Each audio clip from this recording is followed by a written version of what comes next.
गया।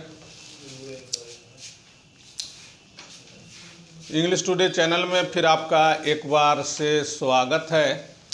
आज हम लोग एक नए चैप्टर को लेकर के आए हैं, इंडिया थ्रू अ ट्रेवलर्स आई। ये चैप्टर इंग्लिश के बहुत ही प्रसिद्ध राइटर हैं मिसेज पर्ल एस बक, इनका लिखा हुआ है। बहुत ही प्रसिद्ध व्यक्तित्व रही हैं इंग्लिश लिटरेचर की। इन्होंने बहुत सारी किताबों को लिखा है जिनमें संस्मरण भी हैं। यात्रा करने का पूरी दुनिया में इनको बहुत शौक़ था और जो वहाँ पर इनको दिखा उसको इन्होंने कलमबद्ध कर दिया, लिख दिया प्रसिद्ध किताबों के रूप में। इंग्लिश लिटरेचर में इतनी प्रसिद्धि मिली इनको कि 1938 में लिटरेचर का नोबेल प्राइज़ भी मिलता है। भारत पर भी कुछ किताबों को इन्होंने लिखा है, तो जो आपका अभी चैप्टर है वह उसी एक किताब से लिया गया है। Mrs Buck by birth American है। इनका पालन पोषण चीन में होता है। इनके माता पिता मिशनरी के मेंबर थे, मिशनरीज थे, और इनके परिवार को स्वास्थ्य सुविधा के लिए, देखरेख के लिए जो डॉक्टर था वो भारतीय था। उस भारतीय डॉक्टर और उसकी पत्नी से भारत से संबंधित इन्होंने बहुत सारे किस्से कहानियों को सुन रखा था। भारत के धर्म के बारे में, कल्चर संस्कृति के बारे में, गाँवों के बारे में, जिसमें गौतम बुद्ध का भी जिक्र आता है, तो बुद्धिज्म के बारे में भी बहुत सारी बातों को जाना था। प्रथम विश्व युद्ध के बाद ये भारत का यात्रा करती हैं। यह वो दौर था जिसमें भारतीय लोग इंग्लैंड के शासन से, इंग्लैंड से काफ़ी नाराज़ थे, क्योंकि आज़ादी का भरोसा दिलाकर भारतीय लोगों को प्रथम विश्व युद्ध में इंग्लैंड की तरफ से लड़ने के लिए राजी कर लिया गया था, लेकिन वो वादा पूरा नहीं किया जा रहा था और द्वितीय विश्व युद्ध की आहट महसूस होने लगी थी। अब युद्ध हो जाए तब युद्ध हो जाए वाली स्थिति बन रही थी। भारत में कुछ लोग, कुछ मुट्ठी भर लोग, बहुत कम अंग्रेजी स्कूल में पढ़े लिखे लोग थे, लेकिन पूरा भारत उस वक्त पढ़े लिखे बेरोजगारों से भर गया था। जितनी संख्या थी पढ़े लिखे की, उसमें भी बेरोजगार लोगों की संख्या बहुत ज़्यादा थी। शहरों में खास करके ये भरे हुए थे। गाँव में किसान थे जिनकी स्थिति बहुत ही दयनीय थी। गांव के किसानों का जीवन प्राकृतिक था। फूस की झोंपड़ी में या खपड़ेल मकानों में रहा करते थे। गरीबी थी, सब कुछ था उनके साथ, सारी समस्याएं थी, लेकिन मिसेज पर्ल एस बक कहती हैं कि उस गरीबी में भी ये लोग काफ़ी ऑर्गेनाइज्ड लाइफ जीते थे। संयुक्त परिवार था, सारे लोग एक साथ रहते थे। घर फूस के या खपरेल थे, कच्चे मिट्टी के बने थे, लेकिन काफ़ी साफ़ सुथरा घर पाए जाते थे और लोगों के जीवन में धर्म और सभ्यता मौजूद था। अपना जीवन बहुत सारे नियमों का पालन करते हुए भारत के लोग गुजार रहे थे। जब वो भारत आती हैं तो भारतीय लोगों से, जो इंटेलेक्चुअल्स थे, पढ़े लिखे लोगों से, जो किसान थे यहाँ के, पढ़ लिख नहीं सकते थे, उसके बाद भी उनके पास ज्ञान और बुद्धिमत्ता थी, सबकी बातों को इन्होंने सुना। तो उस समय जो इनको एक बात समझ में आई वो ये थी कि ज्यों ही द्वितीय विश्व युद्ध शुरू हो जाएगा, युद्ध फूट पड़ेगा, भारतीय लोग आज़ादी की घोषणा कर देंगे। जिस तरह से धोखा इंग्लैंड ने दिया था, उससे काफ़ी गुस्सा था लोगों में कि अब की बार हम लोग इंग्लैंड के कमांड में, इंग्लैंड के तरफ से विश्व युद्ध में भाग नहीं लेंगे, बल्कि हम अपनी उसी समय आज़ादी की घोषणा कर देंगे और ब्रिटिश सरकार को मजबूर करेंगे कि आज़ादी मिल जाए। बहुत सारी बातें इस दौरान आती है, जिसमें एक उस वक्त जो ब्रिटेन का प्रधानमंत्री थे विंस्टन चर्चिल, उनका एक भविष्यवाणी भी था जो उन्होंने भारत के बारे में कही थी, भारत के बारे में की थी भविष्यवाणी कि भारतीय लोगों को आज़ादी प्राप्त करने के लिए अपने ही खून में नहाना पड़ेगा। ब्लड बाथ वर्ड का यूज़ किया था।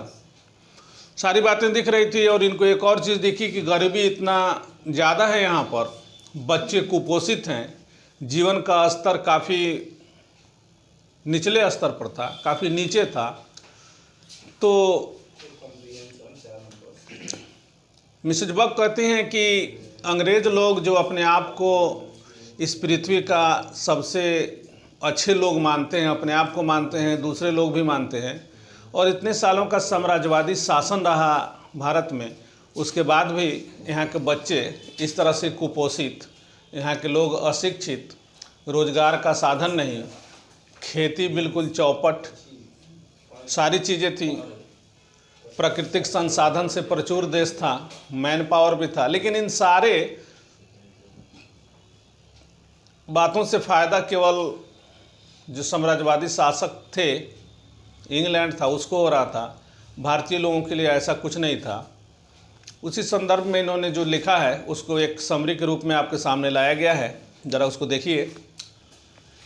Mrs Pearl S Buck was an American by birth, she was reared in China by her missionaries parents.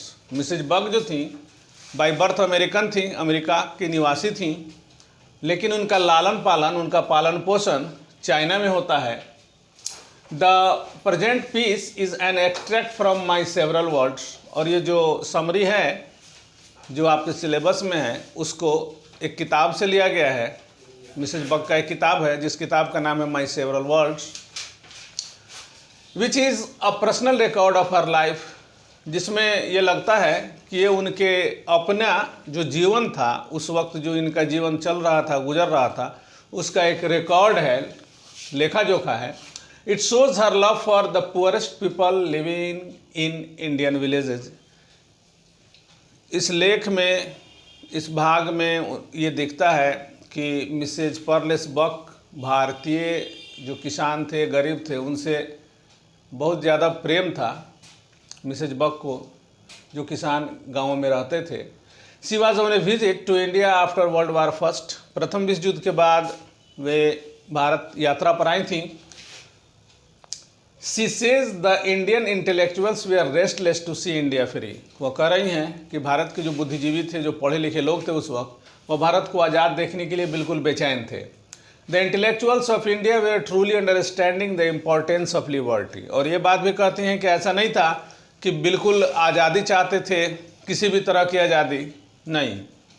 यहाँ के जो पढ़े लिखे लोग थे वह सही में आज़ादी का महत्व समझ रहे थे। In their view there is no reason for the British to rule over India. उनका जो विचार है, उनका व्यू है, उसमें वह कह रही हैं कि भारतीय लोगों का मानना था कि अब ब्रिटिश लोगों को भारत पर शासन करने का कोई कारण नहीं रह गया है। There was certain plan in their mind that when the second world war will broke out the Indians should rebel immediately against England. भारतीय लोगों के, खास करके बुद्धिजीवी लोग जो थे, पढ़े लिखे लोग थे, उनके दिमाग में यह एक प्लान बन चुका था, एक योजना चल रही थी कि जो ही वर्ल्ड वार सेकेंड जो है शुरू होता है, त्यों ही हम लोग विद्रोह कर देंगे अंग्रेजों के खिलाफ। दे वे are not ready to fight in command of England. वे लोग इंग्लैंड के तरफ से युद्ध में भाग लेने को इच्छुक नहीं थे। Both the intellectuals and the peasants were at the same side under the leadership of Mahatma Gandhi and Nehru, who were emerging as the leader of young India. भारतीय इंटेलेक्चुअल्स, बुद्धिजीवी और किसान दोनों एक साथ आगे बढ़ रहे थे, एक ही पक्ष में थे अंग्रेज़ों के खिलाफ, और इनको नेतृत्व मिल रहा था महात्मा गांधी और नेहरू के तरफ से, जो उस समय युवा लोगों के लिए उभरते हुए नायक थे, नेता थे। Mrs Buck says colonial rule in India spoiled the life of Indians. Mrs Buck का कहना है कि साम्राज्यवादी शासन ने भारत के लोगों के जीवन को बिल्कुल बर्बाद कर दिया था। The Indians had lost their creativity and self confidence. बात यहाँ तक पहुँच गई थी कि भारतीय लोग अपनी सृजन शक्ति और अपना आत्मविश्वास भी खो चुके थे। Resources and man power were used by the colonial rulers to fulfil their own interest. और अपने हितों की पूर्ति के लिए, अपने हित को साधने के लिए भारत के जो प्राकृतिक संसाधन थे और जो मानव शक्ति थी उसका प्रयोग वे लोग अपने हित के लिए कर रहे थे, अपने हित को साधने के लिए कर रहे थे। She says India has taught a great lesson to the world. आगे कहते हैं कि भारत ने दुनिया को एक बड़ा ही महान लेसन दिया, लेसन पढ़ाया है। दैट इज़ नॉन वायलेंस, और वह है अहिंसा। She says India has taught great lesson to the world, that is non-violence. India's culture has influenced the whole world. और भारत की सभ्यता संस्कृति ने पूरे दुनिया को प्रभावित किया है। Through peace and harmony, great things can be got. और ऐसी मान्यता रही भारत में कि पीस और हारमोनी, शांति और एकता से बड़ी चीज़ों को प्राप्त किया जा सकता है। It is a unique achievement for India to the world. और भारत ने जो चीज़ प्राप्त किया अपनी आज़ादी के लड़ाई के दौरान, वह एक बहुत ही महान चीज़ उस वक्त प्राप्त किया, एक हथियार प्राप्त किया जिसका इस्तेमाल भारत दुनिया के दूसरे देशों के स्वतंत्रता सेनानियों ने इसी अचीवमेंट का प्रयोग किया और अपनी आज़ादी प्राप्त की। अमेरिका में जैसे कि नाम आता है मार्टिन लूथर किंग का नॉन वायलेंट मूवमेंट चलाया। दक्षिण अफ्रीका से नेल्सन मंडेला का नाम आता है, उन्होंने यही काम किया। इस तरह से भारत ने दुनिया को एक बड़ा ही महान चीज़ दिया कि केवल खून बहाकर ही अपने उद्देश्य की प्राप्ति नहीं हो सकती है, बल्कि शांतिपूर्ण रास्ते और तरीके से भी ऐसा किया जा सकता है। रोज़ आप कुछ न कुछ वीडियो देख रहे हैं, नए नए चैप्टर्स आपके लिए डाले जा रहे हैं। उनका उद्देश्य ये है कि जो सिलेबस आपका चेंज हुआ है उसमें छोटे छोटे शॉर्ट क्वेश्चंस भी पूछे जाएंगे। तो इन समरी की सहायता से आपको उन सारे क्वेश्चंस को टैकल करना है, देखना है। देखिए, पढ़िए। तब तक के लिए फिर